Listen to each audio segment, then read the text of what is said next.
As we enter this Wednesday evening in the second week of Easter, the Acts of the Apostles, chapter 5, places us right in the middle of tension. The apostles are imprisoned. Opposition is rising, and yet God is already at work. Alongside it, the psalm answers with a gentle, steady trust, and Bishop Fulton Sheen points us toward a humility that keeps us grounded. There's a thread running through all of it, something calm, firm, and unshaken. The high priest and his companions, we're told, are filled with jealousy, and they act on it.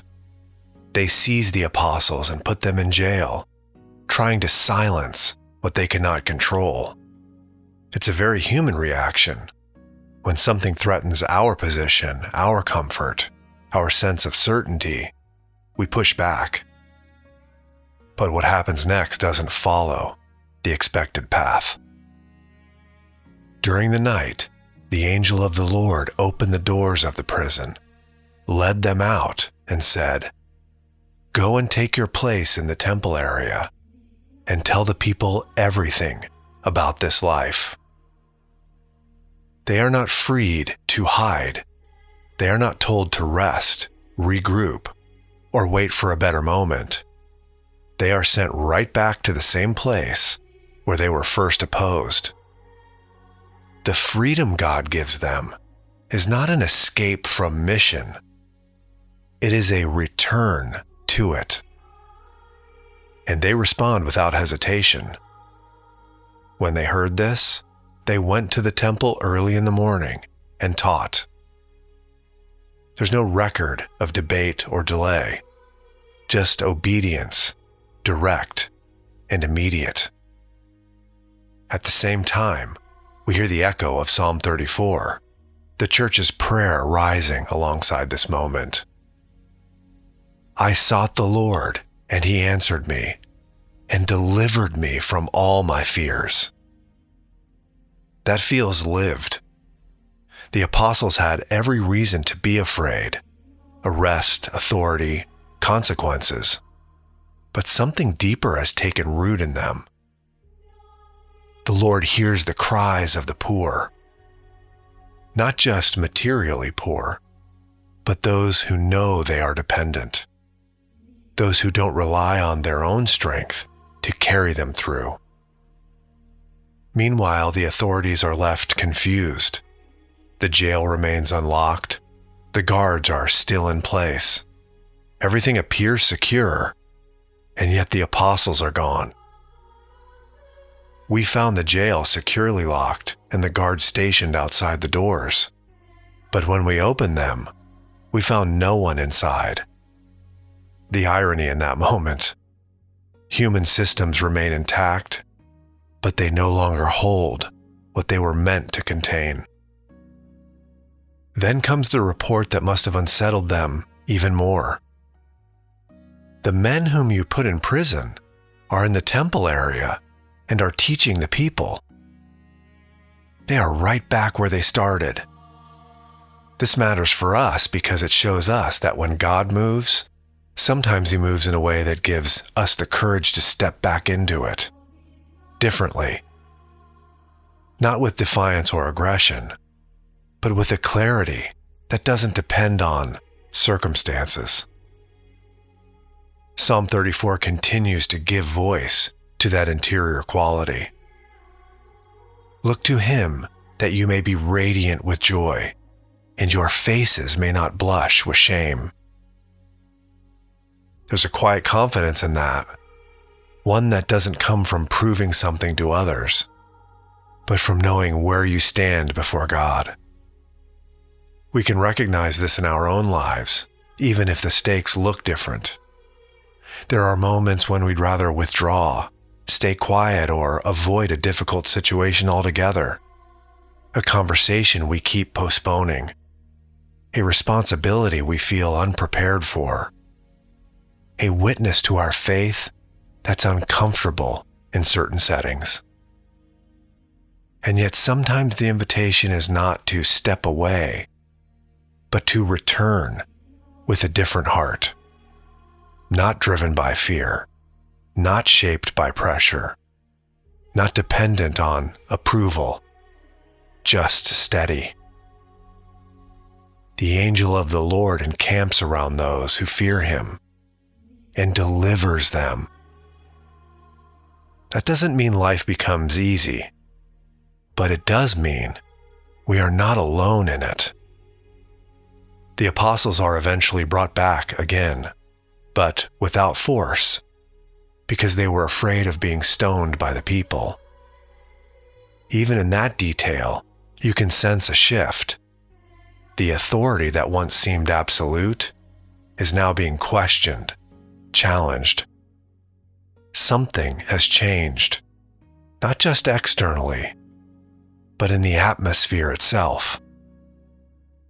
And at the center of it all are men who were once afraid, now simply doing what they were asked to do. The invitation is clear. Tonight, as we look back on the day, let's ask ourselves where we've been held back by fear, hesitation, or simply the desire to stay comfortable.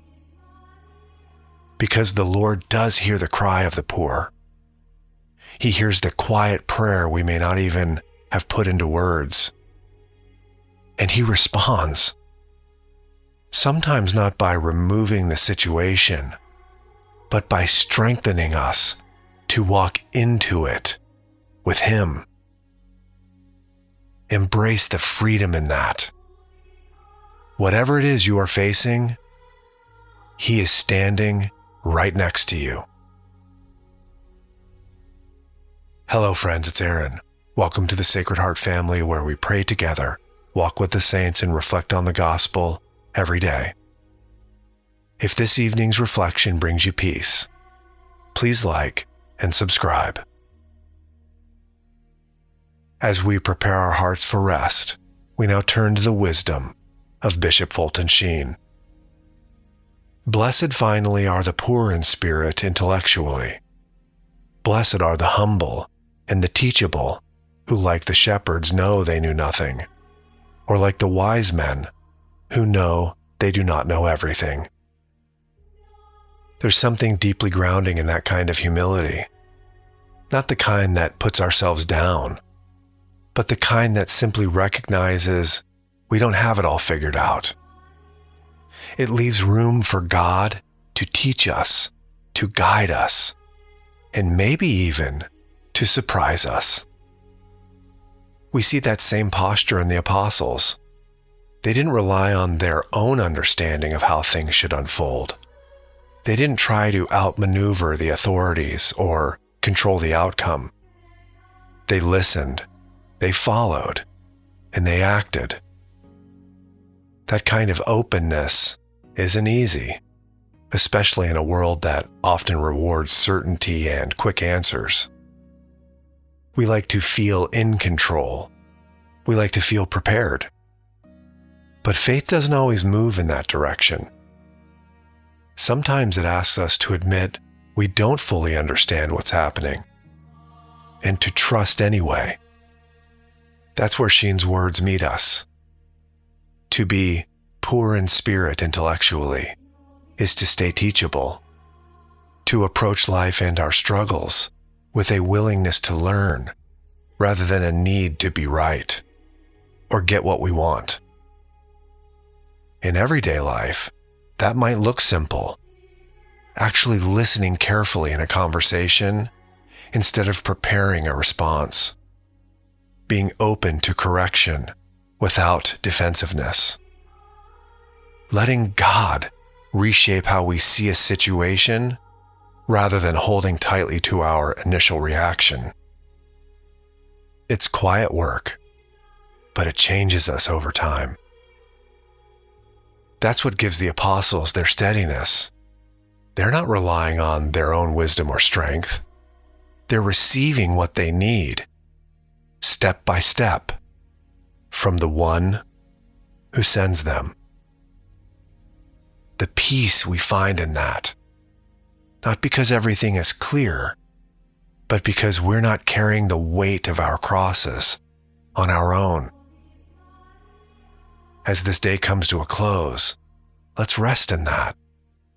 Let's simply remain open, willing, and attentive to the gentle ways God continues to guide us. I invite you to share your intentions in the comments of the video so that the Sacred Heart family may walk with you in faith and charity. Please join me in our Catholic evening prayers, uniting our hearts with the Church's April devotion to the Holy Eucharist. Click the link in the pinned comment now, and I'll see you there. God bless.